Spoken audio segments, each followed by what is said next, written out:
धुळे महानगरपालिका निवडणुकीमध्ये उमेदवारी अर्ज माघारीच्या अखेरच्या दिवशी शहरातील जुन्या महापालिका परिसरात प्रचंड नाट्य पाहायला मिळालंय। उमेदवारांनी निवडणूक निर्णय अधिकारी यांच्या कक्षात उपस्थित राहायचं आहे।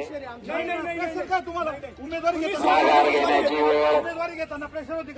प्रभाग क्रमांक 10 मधील शिवसेना शिंदे गटाच्या उमेदवार सोनाली सोनवणे उमेदवारी अर्ज मागे घेण्यासाठी आल्या असता वेळ संपण्याच्या काही मिनिटं आधीच पक्षातीलच पदाधिकाऱ्यांनी त्यांना परत पाठवलंय।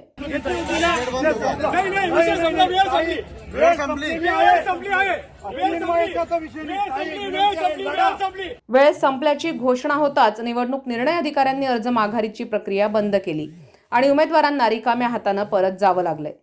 दरम्यान भाजपकडून दबाव टाकून उमेदवारी अर्ज मागे घेण्यास सांगितल्याचा गंभीर आरोप शिंदे गटाचे पदाधिकारी आनंद लोंढे यांनी केलाय। पाहत रहा स्वराज्य खानदेश, धुळे।